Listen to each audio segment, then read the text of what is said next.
Well, not to beat tonight for San Diego State, despite really a valiant comeback. I mean, they trailed for 35 minutes in this game, and they got over the hump, took a lead, had a lead inside of a minute to play in regulation. Nevada, to its credit, was able to tie the game up, and we'll get into how that all transpired. Aztecs had a chance there at the end of regulation, couldn't get a shot off, and then in overtime took a 4-point lead, only to see Nevada come back, take advantage of a couple of turnovers, and then it was Trey Coleman, of all people. I mean, you're thinking Keenan Blackshear, you're thinking Jared Lucas. They draw up a play for Coleman using the height advantage over Darion Trammell. He hits a jumper in the lane. Aztecs on a final possession come up empty, contested three from Darion Trammell, then a foul, and that's your difference, 70-66. Nevada wins it. So it is the wrap-up show. My name is John Schaefer. I'll be with you for, let's say, the next 30 minutes or so. I just talked about on the radio. There is a lot to react to, is what I would say. And there's a lot of basketball in front of both of these teams. And the Mountain West is completely loaded right now. This was an opportunity for the Aztecs. There's no question about it. I think a victory here tonight would have put them in a really good spot when it comes to the regular season title race in the Mountain West. But losing tonight means, I don't know if they'll need to be perfect down the stretch, but they'll need to be potentially close to perfect down the stretch. And of course, a huge week is coming up, obviously, for the Aztecs. They have Colorado State Tuesday at Viejas, then New Mexico on Friday at Viejas Arena, trying to avenge some road losses earlier this year in Moby and also inside the pit. So we're going to talk about it. We'll try to do it constructively and, fairly. And I do want to hear from Aztec fans, whether you're here live or on replay, as the Aztecs fall again in overtime in Reno at the Lawler Event Center to the University of Nevada, 70-66. So if you're here and you have something you want to react to or comment to, I'll try to get to as many comments as I can. As always, I remind you, please subscribe. I have year-round content for Aztec fans that are football and basketball fans. So if you wouldn't mind subscribing, I would appreciate that. So year-round content for Aztec fans. Please tell other people about it. Please post about it on social media. Word of mouth makes a difference. But this is something I've been doing since the summer. And I appreciate the interaction with Aztec fans. I really do. It's been fun to do it. It's been something I've been trying to get off the ground really for years, to be honest with you. So I'm glad I've been able to do it here this year. And it's I enjoy interacting with Aztec fans, despite results sometimes when you're not going to win every single game. It's hard to win on the road. We know that. And there's a lot to react to here today. So please subscribe. Please smash the like button for me if you wouldn't mind. Please follow me on Twitter at John Schaefer. That is JONSCHAEFFER. Appreciate the super chats. If you want to support my work, you can click the $ below the chat box. I will get to every super chat here today. It's just a good way to support what I do. You can become a member as well by clicking the join button down below. You'll get custom emojis and badges. I think where I'll start, and there's so many different tentacles to a game like this. I mean, when you lose a close game in overtime, there truly are like 50 plays. I think it comes down to, like, people are going to summarize it like one or two moments where the reason between winning and losing. But truthfully, there's like 40 plays. There's a difference between winning or losing, because anything that goes one way or another could have, changed the overall outcome of this game. But, you look at a final minute of regulation, and San Diego State led by as many as 3 and then had a 2-point lead after LeDee hit 1 of 2 from the free throw line. LeDee was great from the free throw line today, 12 of 14. And he hits 1 of 2 there late to make it a 2-point game. They draw up a play for Blackshear. He did not have a great shot. It was maybe like a step back, or the way I recall it, step back or fadeaway jumper, like an 18-footer straight on, that he missed short. And second chance points were the difference, potentially, arguably, maybe not even arguably, in this game. Nevada outscored San Diego State in second chance points 15-6. And the difference at Viejas was the Aztecs' ability to rebound the basketball. I think they had 20 offensive rebounds in the game and were plus 19 overall on the glass. And tonight, to Nevada's credit, they got to some 50-50 balls, and they got some loose balls and offensive rebounds, and they turned them into points. But the biggest moment, and to some extent, you want to say it's basketball. I mean, Blackshear misses a shot short. The ball is on the floor. It literally bounds around where multiple guys have hands on the ball. It ends up with Nick Davidson, who in a continuation gets fouled and hits a layup. Now, the bad news was the offensive rebound and the layup. The good news was he missed the free throw that would have given Nevada potentially a regulation win, because the Aztecs wouldn't get a shot off in the final 6.5 seconds. What transpired there was really interesting, and people were just reacting to on our text line on the radio, San Diego Sports 760. And we could argue this, but after the missed free throw, first of all, Waters did an amazing job to rebound it. It bounced off an Aztec, and then Waters went over his shoulder to just kind of corral it. And in the process, Davidson reached over top and kind of bumped him. Now, I've watched enough college basketball to know that I would say 8 out of 10 to 9 out of 10, even if it is a foul, which it probably was, they're not going to call it. And I think most people here agree with that. Now, you'll see it 10% of the time.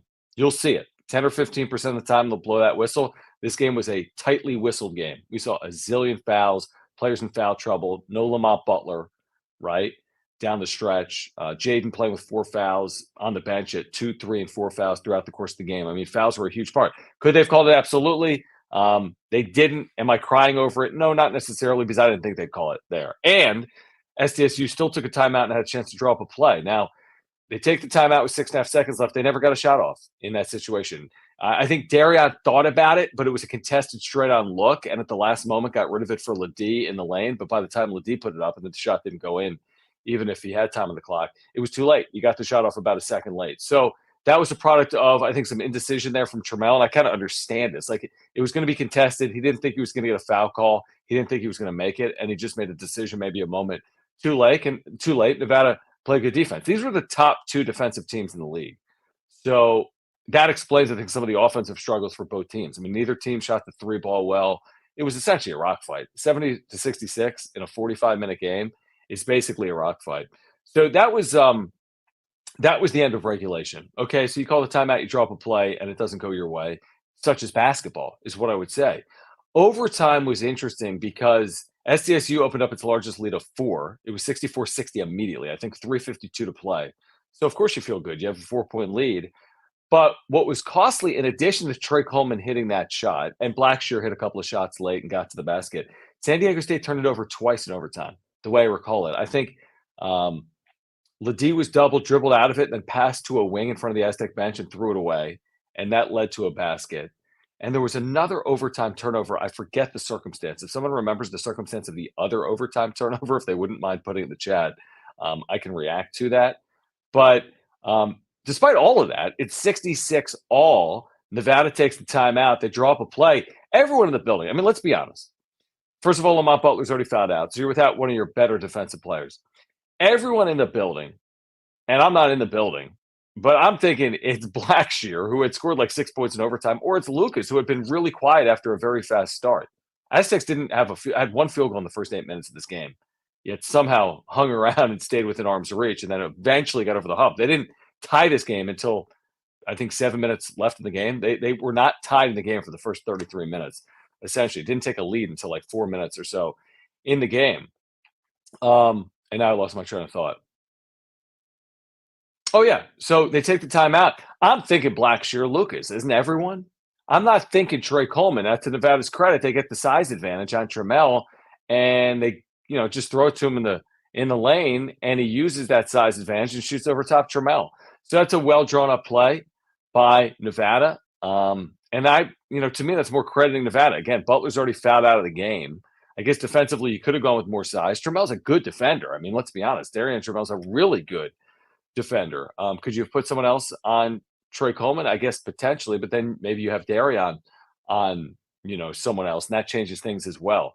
So it's 68-66, and then there's 12 seconds left, and then San Diego State, in that final moments, the best they can do, quote unquote, is Trammell's, right wing contested 3 that was off the front side of the rim.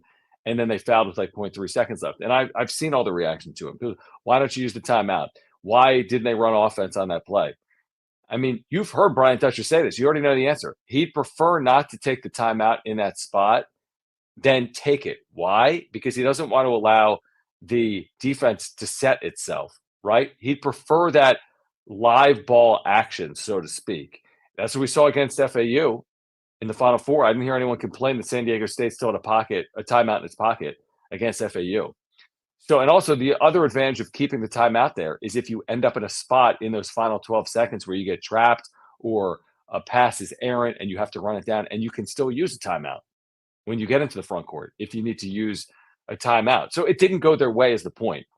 If Trammell hits a tough shot, if someone hits a 3, if something goes your way, then what are people saying? I mean, a lot of it to me tonight, and I know there's criticism, and I'm all for the reaction to it. This is a 50-50 game. The Aztecs, by and large, have won more often than not this year in 50-50 games. Would we all agree with that? I think so. We'd have to look at the record in one possession or overtime games. It's good. They're winning 67% of the time at least. But there's a reason they're 50-50 games. You don't win them at 90% regularity, especially on the road against a good team in that environment on 2 days rest with travel. Again, I'm with the foul trouble. Again, I'm making some excuses, but I mean, you have to be realistic with the situation as well. So Nevada, I think it comes down to this. Blackshear misses a shot at the end of regulation. They somehow secure a loose ball and score. That's basketball. And then at the end of overtime, you let it play out in the final 12 seconds and you trust your team to make a play like they have a zillion times in the last couple of years, because San Diego State has made plays and Darian Trammell has made plays. And Micah Parrish has hit shots late in shot clocks, right? You've all seen it play out. With the benefit of hindsight, you prefer, obviously, for a different result, and a different result with some of those possessions. Final 6.5 seconds of regulation. I think tie game, when the best they could do was get that Parrish straight on three late in the shot clock inside of a minute, and then the three from Trammell right wing that was contested. But again, if one of those things goes your way, then it's a different result, and that sometimes is sports. So again, if you're here, please subscribe. If you're here, I appreciate your super chats. I'll get to all the comments overall, but I do want to start with the super chats, and I do want to start with our loyal viewer, T-Mac, who is with us here tonight. Thank you, T-Mac, for hanging out. Again, the Aztecs fall in overtime here tonight in Reno, 70-66. I mean, certainly an opportunity. I mean, I'll be the first to tell you that, and San Diego State would say the same thing. And does it make what's to come even more pivotal? Yeah, they were all going to be pivotal, win or lose, and they remain pivotal. Tuesday against Colorado State, Friday against New Mexico, next week or a week and a half from now, Utah State, and so it goes. And honestly, I think if the season ended today, 6 Mountain West teams are in the NCAA tournament. Now, there's a ton of basketball. We have 37 days until Selection Sunday, 5 weeks and 2 days, 4 weeks or so of Mountain West regular season action. I think the Aztecs' final Mountain West regular season game is 4 weeks from tonight, senior night, against Boise State. So I'm not saying 6 teams are going to qualify for the NCAA tournament. It'll absolutely be 4. I think I'd feel good. I think it's probable it'll be 5, and I think there's a path, and it's kind of realistic. I think there's a pretty realistic path to 6. It's going to take some results. I mean, it'll certainly take some results, but there's definitely a path to 6. All right, let me get to T-Mac. T-Mac, thank you for the super chat, guys. If you want to support my work, contribute to the channel, you can do so by clicking the $ below the chat box. I'll get to every single super here today. He says it was a difficult game to watch, but credit to Nevada. They closed it out. The players are human and need more support by fans and losses. I always say this. You guys have heard it. If you're here for, if this isn't your first time or you listen to me on the radio, I understand being a fan and I understand reacting. I think fans should overreact. You're a fan, and fan by definition is like someone that's fanatic. You are a supporter. You're not apathetic. You live and die on this stuff. Completely understood. Completely understood. And it felt like for a lot of this game, it just wasn't going to be SDSU's night. I think most people here would probably agree with that. First 30 minutes of this game, like, man, every 50-50 ball, every tie up, every foul, like they just weren't getting breaks. They just weren't getting breaks, it felt like, in this game. And then, to SDSU's credit, they got over the hump. They got even. Nevada would go up by 2. San Diego State would tie it up. And then the Aztecs took a 1-point lead. And then it was 2. And then it was as large as 3 in regulation. It was still 2 in the waning seconds. And then again, good defense. Blackshear misses. But Davidson secures a loose ball. That's going to happen. Where do you lay criticism there? Like, seriously, like where would you put criticism? Or would you, I think most people would admit that those are the breaks. It sucks, right? I mean, it's not ideal. You prefer the alternative that you come up with. And from there, it's like Nevada's a really good defensive team with size.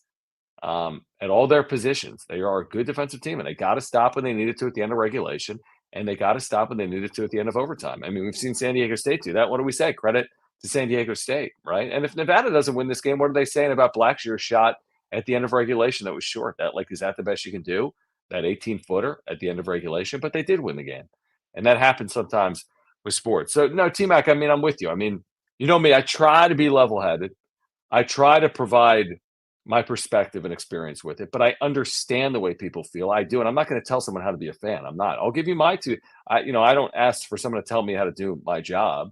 And people are sometimes critical of my work and my job and what I have to say about it. And that's fine. I understand it. That comes with par for the course. I mean, I'm literally paid by San Diego Sports 760 to do this. So not everyone has to agree with my opinion, right?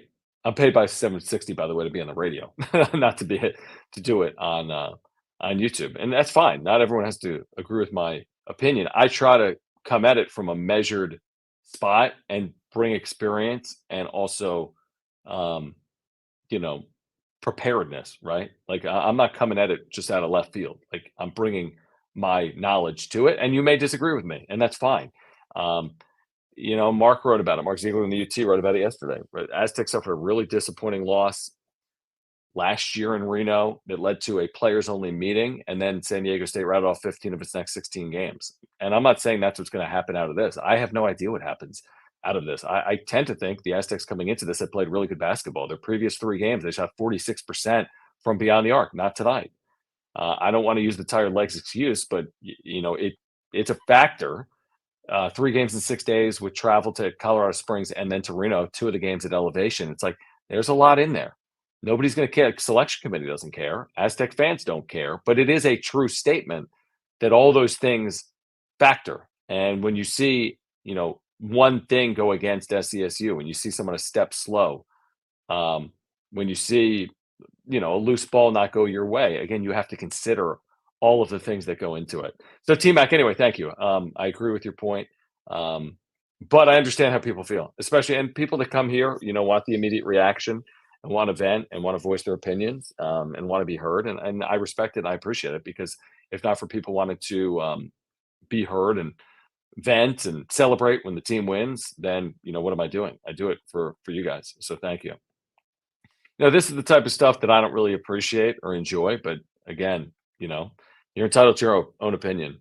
I think this is, a joke, to be honest with you. I really do. And I don't think that's fair to either of them. And you're talking about student athletes and guys that are winning at 80% clips in their careers and have played in national championship games, but you do you.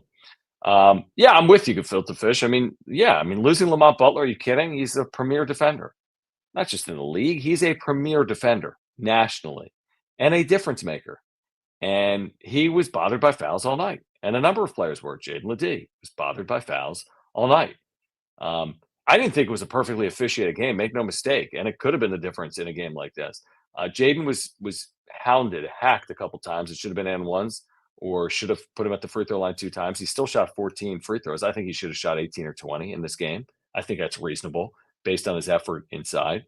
But he didn't. And he shot 14, and he made the most of them by and large. He was 12 of 14. But yeah, fouls were a story today. I don't think it was the story. I don't think it came down to one call. But not having Lamont, yeah, for 5 minutes in the extra session was huge, especially when you build a lead. Like, you feel good with Lamont on the floor with a lead because he's such a capable defender. Let's see here. We struggle on offense, but what gets me the most is the coaches don't run enough plays to open up easy buckets. This offense, guys, is an improved offense from what it was a year ago. I don't, if you're looking for a top 10 efficient offense, that's not who San Diego State has been. They run top 10 defenses out there historically. And that has been their calling card. It's the 46th most efficient offense in the country, including tonight. And this was not a great offensive night. They're the 46th most efficient offense. By comparison, they were 74th last year. That's a vast improvement. They have playmakers. Reese Waters is a great offensive player. Jaedon LeDee is a great offensive player. They have shooters. And they're 18th in defense. They finished last year 4th. 18th is a great elite defense. So, I think you combine a top 50 offense and a top 20 defense, and you should feel pretty good about your prospects and where you are and what's possible. But, they took a timeout with 6.5 seconds left. Of course they ran a play. It just wasn't, executed the way you would have hoped it was executed. And then the final 12 seconds, I get it. It's more like go make a play. You got veterans on the floor, and you're asking someone to make a play. And Nevada defended it well. And Darion didn't hit a shot. And that is basketball. He says, okay, example, screens, pick and rolls, driving and dish, guys cutting to the basket. What kind of plays were called at the end of the game and the end of overtime? We'd have to go back and look, right? We'd have to go back and look. I mean, I don't know because I was looking at the box score earlier. I think there were 17 of 30 from inside the arc in this game, maybe even better than that. I'd have to go back and look. They were 3 of 19 from beyond the arc, but they're 17 of 30 inside the arc. So I mean, they were efficient. They're shooting at 58% or something like that inside the arc. Um, let's see here. No, you know what I think happened there, Miguel, and I appreciate it. He says Trammell went for the foul call in the end of regulation, played a shoot, not for the foul. No, you know what I think happened? Because I think that's he didn't shoot because he realized he wasn't going to get the foul. I think for a half second, he's like, "Can I lean into this defender and just put it up and get a call?" He's like, "I'm not going to get the call." So that's why, like in that split second decision, he's like, "I'm going to get rid of it because I'm not going to get a call here." That's what I think happened there. Those are split second decisions where like you're processing and again, if you could do it again, I'm sure you'd make a different decision since it didn't work out the way you would have preferred. I mean, Brian Dutcher always talks about it. He had a quote to post game to Ted or maybe to Mark, like, we struggled from three. I mean, I would have preferred we get downhill more, but also Nevada was a reason why San Diego State was unable to get downhill at times as well. Um, I'm not sure what this is in regard to. Let's see here. Derek, thank you. He says, no doubt Dutcher is a good coach, but you seriously have to question his X's and O's, especially in these late game situations. I mean, I don't know, guys. I mean, I really do. I really don't. I mean, again, he's winning at a, whatever, 76 or 77% clip in his career. He's won way more close games than lost. Way more. I don't have the exact numbers in front of me, but way more, including this year. I mean, their record in games decided by 5 points or less is really good. They're winning better than 67% of the time, more than 2 out of every 3 in close games. So I don't know. You put this on Dutch tonight. Like, there's a moment in this game. Give me the exact moment. Not taking a timeout with 12 seconds left in overtime. That's what you want to put on when they won a very similar. They beat FAU in a Final Four, and nobody's complaining about them not using a timeout. And Lamont just made a play. So I mean, give me the exact moment we're putting on Dutch. The loose ball that ended up with Nick Davidson, the Parrish three at the end of the shot clock. I mean, you're on time. You're playing 45 minutes. You're on the road. You're at elevation. It's a sold out crowd. It's hard to communicate. I mean, right? All these things have to be considered as well. Okay. So yeah, again, I think with the benefit of hindsight, then okay, yeah, he walked it up. But also, here's the other thing. Here's the other thing. He has a perfect feel for the clock. They got a shot off. I watched a game. Was it yesterday? I saw something I've never seen in my life. I think Villanova was down 3 against someone. They had 20 seconds on the clock in the half court. They never got a shot off. They passed up like 4 open looks. So I didn't think that walking the ball up had anything to do with it, really. If anything, if you race the ball up the floor and and you shoot at like 7 and you tie it up, then they have 7 seconds the other way. You know what I mean? So I think he was prepared to, live or die with a shot inside of 5 seconds, whether it was himself or somebody else is going to be open. And he just didn't make a play. And yeah, was it perfect offense there? Probably not, right? Probably not. 2 road games in 72 hours is hard for any team to get this Mountain West season. Would have loved to have gone 2-0, but I think everyone would prefer to lose to Nevada than Air Force this week. Hashtag believe. Yeah, no doubt metrically. I mean, San Diego State didn't move in Ken Palm. This was the expected result. They were 2.5-point underdogs in this game. Should have been a 2-point game if not for a foul with 0.3 seconds left. So this is the expected result. Not to say you want the result. It was there for the taking. I mean, don't get me wrong. I mean, I'm not trying to. Let me be clear. I mean, winning this game would have been massive for San Diego State. It would have given them a path and a good one to a regular season shared title or outright title. And now it's harder. That is the truth. That is accurate. With all that being said, Nevada made more plays than San Diego State, 1 or 2 more. And that was the difference. Yes, this was a golden opportunity. There is no question about it. This would have been a really good win. They played well enough, especially I thought after overcoming the deficit to win the game. They were in a position to win the game that they did not win. But it wasn't like they had a 6-point lead with 16 seconds left and they threw the thing away. That didn't happen. I mean, a 2-point lead with 20 seconds left in regulation, you hope to hold it, but there's no guarantee you're going to hold it. Or a tie game with a minute to play in overtime is a complete coin flip, and you're on the road. Gefilte Fish says overall the effort was there, not so much the execution. Sloppy game, too many turnovers. Officials were questionable. We had a chance to win in a tough environment. It was a sloppy game. You're right. 16 turnovers both ways. That's a huge number, especially for Nevada. I think they averaged 9 a game. They had 11 in the first half, which means they only had 5 in the final 25 minutes of the game. I'm with you. Yeah, I mean, it was one of those things like, whatever. If we would have looked up at the end and they won like 5-4, we'd be like, yay, a win. And you would have looked everything else aside. Like, that's the amazing thing with it. It's like if if whomever secures the loose ball off the black shear miss at the end of regulation, like, what are we saying? Where would the criticism? There wouldn't have been any criticism because they would have won the game by a point or two, and you would have forgotten about everything else. But that's not what happened. And Nevada came up with the loose ball, and Nevada put it back up and in, and that's why there is the reaction and the hindsight and the criticism. And completely understood. It was a huge opportunity for both of these teams, and now Nevada with back-to-back wins over top 25 opponents for the first time in school history, they're in position for an at-large berth. Like, I think 6 teams right now in the Mountain West are, including San Diego State. I think the Aztecs resume is right there. You could argue the merits of CSU or New Mexico or Utah State. I think it's right there.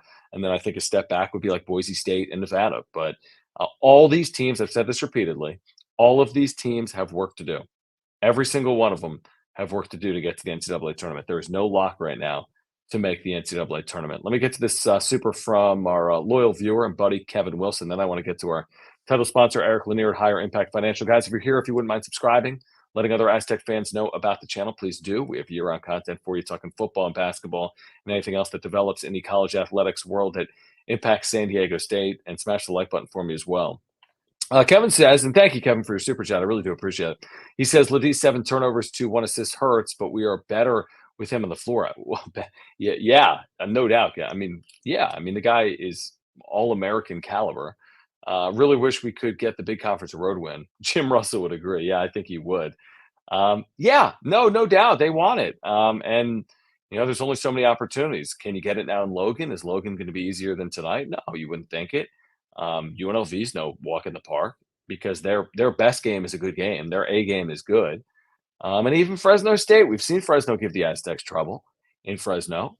Even a year ago, the Aztecs end up in a national championship game and they beat Fresno in a true rock fight last year, I think in February, like 40, what was it, 45-42, 43-41, some ridiculous game that was low scoring. But Kevin, appreciate your support. I mean, LeDee is a complete difference maker. And, I think he did everything in his power. He tried to will his team to a win. Was it perfect? No, nobody played perfectly tonight. It's hard on the road against good defensive teams, and they had a game plan. Everyone's got a game plan. They are seeing San Diego State for a second time, just like San Diego State is seeing Nevada for a second time. The Aztecs had already won the first game, so the onus was on Nevada to return the favor. The onus was on Nevada to get the regular season split. The onus was on Nevada to keep themselves in the at-large conversation, right? And I hate to say, well, Nevada had more to play for than San Diego State. I've said that a few times. Like, hey, the home team in this spot has a lot to play for. It goes beyond that, but you can't discount how important this game was for Nevada as well. Just as important is my point, if not more, but just as important as it was for SDSU. All right, let me get back to this in a moment. I want to remind our viewers, Higher Impact Financial, my buddy Eric Lanier, I've been going through a financial plan with Eric. You got to set up a free 15-minute consultation with him. He's an Aztec fan. He's from Southern California. He watches all these games. I've known him for the last couple of years, working with him on the wrap-up show I do on the baseball side, and now the wrap-up show here as well, where we talk Aztecs football and basketball. So maybe you're looking for a vision with your financial future, like a retirement plan. What are you going to do when you retire? Maybe you need help with your taxes. Maybe you just need questions answered like I do. Like that is not my forte or specialty. Get in contact with Eric Lanier at Higher Impact Financial. He is a great financial advisor. I just had an hour-long conversation with him, and he has really set up myself and my family for our future. And I couldn't be more excited about it, and I need to thank Eric for that. So set up a free 15-minute consultation.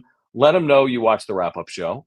Talk some Aztecs with him. Support this channel if you support my work. Click that link in the description down below. Help build your financial future today by getting in contact with Eric Lanier at Higher Impact Financial. All right, let me get back to the chat here. I'm going to hang out for another 10 minutes. Been a long day. I do the radio wrap up and then I do the YouTube wrap up. Not always, but I try to. I was 50-50 on doing this. I'm like, off the loss. Do I really want to do it? But I do because I love talking about it, even when things don't go perfectly. I mean, that's the thing with sports. And that's the thing with what I do. I mean, I love talking about it in a win, and I don't prefer it as much in a loss, but I think fans deserve the opportunity to talk about it no matter what happens, win or lose. All right, let's see here. Chris, thank you, Chris. He says Aztecs offense in the final minute always seems to be stand around for 30 seconds and then jack up a fadeaway three. That's probably an exaggeration, Chris. I'd have to go through late game situations this year to see what they have done or over the last couple of years. But I don't have specific examples in my mind to either negate that or to back up that. If you have additional evidence, please share. But I appreciate you chiming in. Neil says the consequence of going to the Final Four is that this conference has gotten so much better. Yeah, it has in a quick period of time. I mean, these are veteran-laden teams. Look at Nevada. They were an NCAA tournament team last year. They returned Jared Lucas and Keenan Blackshear and Nick Davidson, and has Trey Coleman, who's a great defender. They're good. And they're not the only good team. There are, in my opinion, 8, and I don't know how to separate. I think there's 8 really good, capable teams. I think you have the 6 that are like the cut above, the tournament caliber. Wyoming at home, nobody wants to deal with. They've lost twice in Laramie all year. San Diego State, thankfully, doesn't go there this year. That could be, trouble. And then UNLV, yeah, they've had some disappointing losses. I mean, they've been helter-skelter, but their talent level and their ability and their ceiling is super high. So, there's not a lot of nights off in the league. They're just, especially on the road. Larry Joe, what's up, man? I'm going to say that Reese Waters doesn't take enough shots. The ball needed to be in his hands down the stretch, not Parrish's for the last second desperate shot clock expiring shots. I think that's fair, Larry, to feel that way. That hey, you would have liked to see Reese get one of those late shot clock opportunities. As good as he's been for the Aztecs this year, but it just doesn't always work like that. It's like live game situations, and again, we've seen Parrish hit shots late in shot clocks. You've seen Trammell. You've seen Waters. You're 100% right. You've absolutely seen Waters. And that's a fair reaction to it. Wanted to see Reese get an opportunity there because you've seen what Reese is. He hit 5 threes against Air Force. So I understand your thinking there, Larry Joe. I do. Derek says, I'm not for slamming the players since they're student athletes and not pros, but I think it's okay to have an issue with the coaching and offensive scheme. Oh, yeah, you're absolutely, Derek, entitled to your opinion. Absolutely. You're clearly. I would not argue that at all. I don't tell someone how to be a fan. I really don't. I may disagree with your opinion, like other people disagree with my opinion, but I don't come down on people on how to. This is your team, right? This is your time. This is your passion. Mine too. So that's the fun part of this, honestly. Differing opinions is what makes sports great and allows something like sports talk radio to exist. Neil says other teams seem to be copying the Aztec blueprints, and I felt like we were playing against ourselves. You're not kidding, man. Big physical veteran teams, old.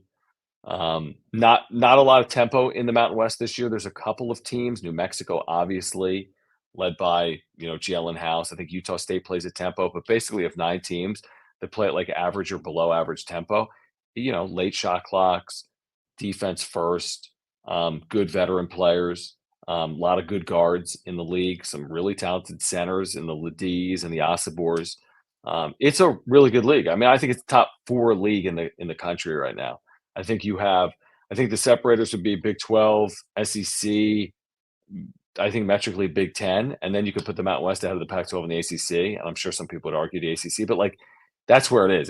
It's arguably a top 4 league. Forget about the Power 5. It's a top 4 league, and I think that'll bear out come Selection Sunday, or could bear out depending on how these teams collectively play down the stretch. Don wants to know, why did the Aztecs struggle so much trying to inbound pass when being pressed late in the game? Same thing all year last year. No, it wasn't the same thing all year last year. You're talking about Maui specifically, but it wasn't the case like in the NCAA tournament. It wasn't the case they won some close games late. They won close games last year, including this year, by the way. They beat UC Irvine in the final seconds last year. They beat UC Irvine this year in the final seconds. They've won overtime games this year, right? Washington, Cal. So they've won close games. But yeah, there was a tie-up. Thankfully, San Diego State has the possession arrow. It's college basketball. It does happen. They had 2 timeouts there. I think they should have used a timeout, Don, in that situation. I think that's what they should have done. Yeah, the press can cause some havoc in college basketball, But to say that it's been something that dealt with, all of the last 2 years, no, I don't think it is. Yeah, the Maui thing magnified it definitely last year. And there have been moments, but I think most teams deal with moments, especially teams that have leads. And San Diego State a lot is sitting on leads. Too many turnovers? Yeah, 16 is too high. Brian Dutcher would tell you that, no doubt. He would definitely tell you that. Kite, congratulations on your win. Wolfpack fan in the chat, congratulations. T-Mac says, I believe fans should vent because they're passionate. I just take offense when fans insult individual players, like the person who called players trash. They would not say it to their face. Yeah, I mean, that's, to me, I'm with you. I mean, that to me isn't reasonable or fair, and I don't try to call attention to it. I mean, people get upset, and then they say things they probably shouldn't say. So I kind of just discount it to that. As long as I've been doing this, talking Padres and Aztecs on YouTube and the radio and social media, I've seen much worse. It's par for the course talking sports day in and day out. Tomas, thank you for hanging out. He says, as a New Mexico fan, it's been great to see how well all the top Mountain West teams are playing. Never followed so many teams other than New Mexico.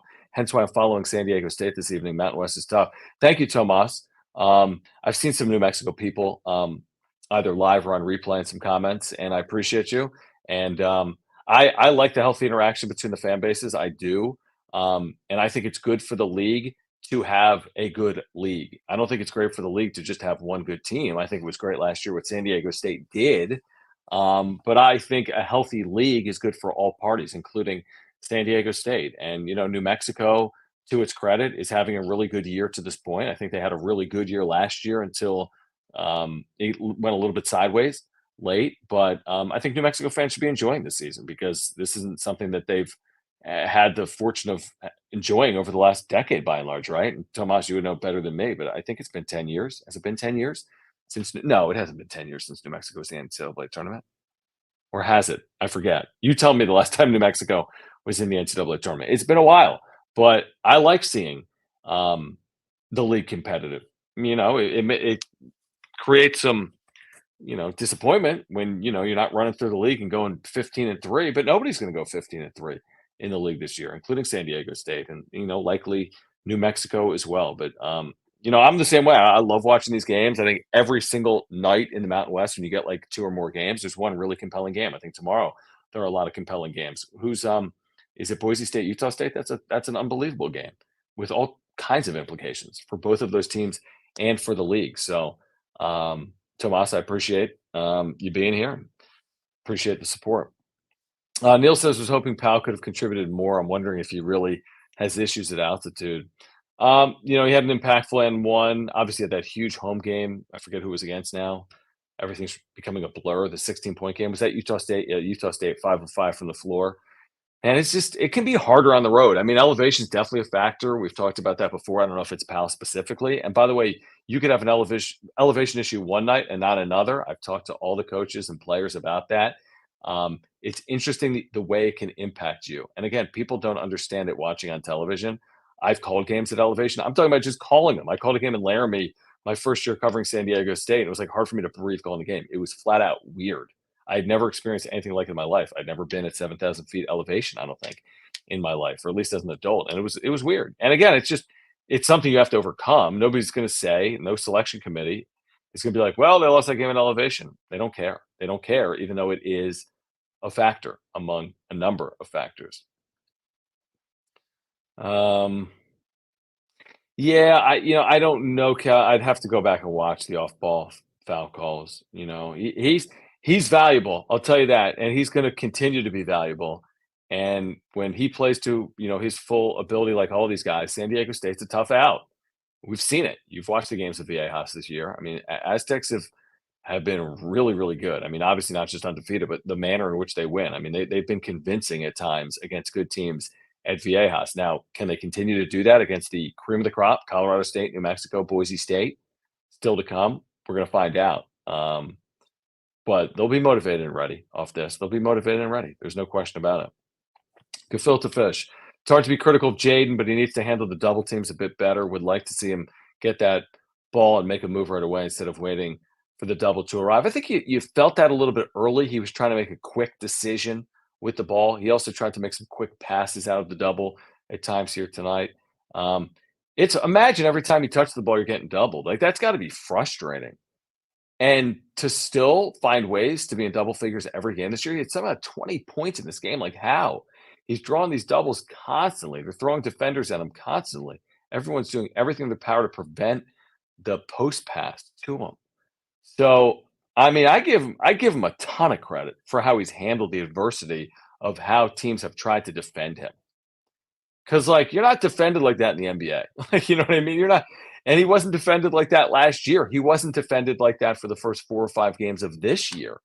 But eventually, you watch the film, you're like, if I don't play this guy, if I play this guy straight up, he's going to score 35 points against me, and I got no shot. So I have to double him. I have to. It's the only option. I'm not in the prediction game, Fabio. I'm not. I don't know. I don't know. You know, I like the situation that the Aztecs are in. I don't know about the regular season race. I'd have to look at everyone's schedule. Um, all the home games are critical. You got to hold serve at home. Easier said than done. The Aztecs have never had a perfect home season in the history, ever. At least in the Mountain West days, including non-conference. So, can they do that? Can they go perfect at home? Again, jury's still out on that. If you do it, you're giving yourself a shot. And then can you win at Vegas and Fresno? That right there is 6 wins. And then let's say you lost in Logan, you're 6-1 down the stretch. Again, me talking, easier said than done. And then your record is 13-5. Is 13-5 a share? You tell me. Um, and obviously, there's no guarantee of that. And there's a million possibilities, beginning with Tuesday night against Colorado State. Yeah, Tomas, thank you. Yeah, 10 years, which is crazy. I mean, it's crazy. And they've had good teams in there. They haven't had that great team in there. But I mean, we know about the passion and the support, obviously, in the state of New Mexico.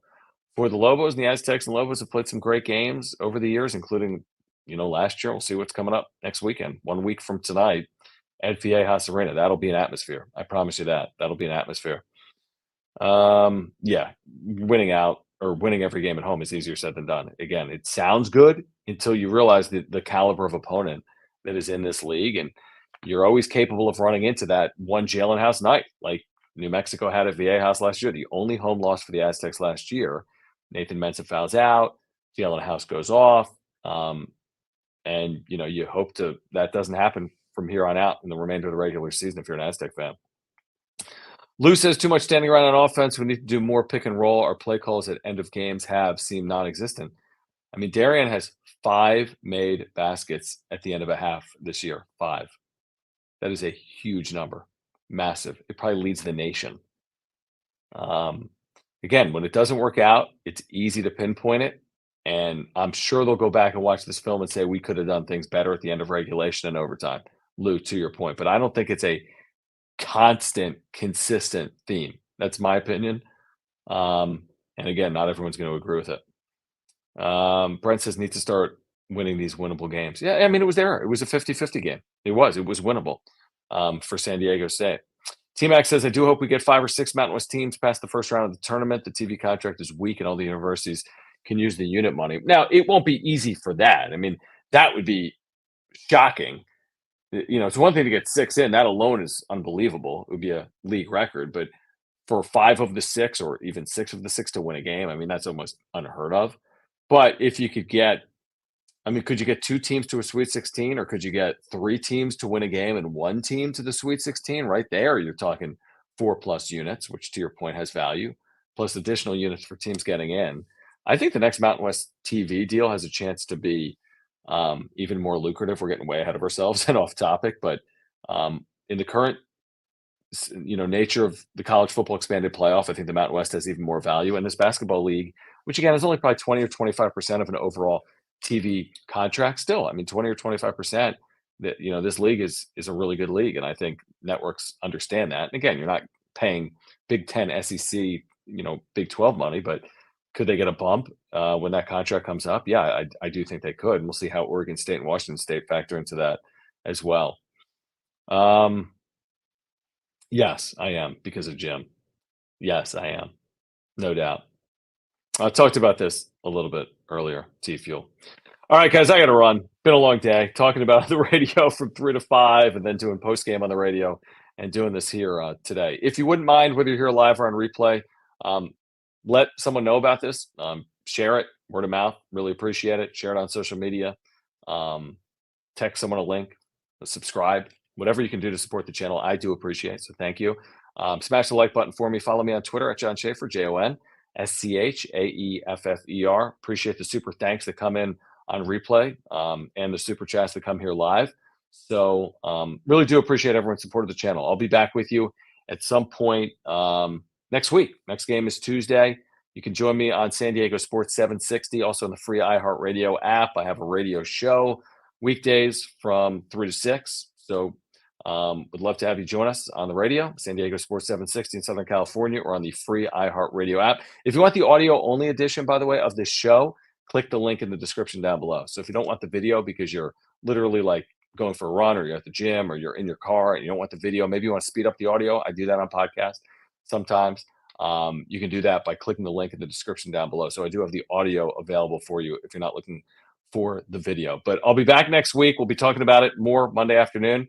John and Jim, San Diego Sports 760. And look forward to speaking with you all then. But again, a final in overtime from Reno, Nevada 70, San Diego State 66. My name is John Schaefer. This has been the wrap-up show presented by my friend Eric Lanier at Higher Impact Financial. Thanks, guys. Have a good weekend.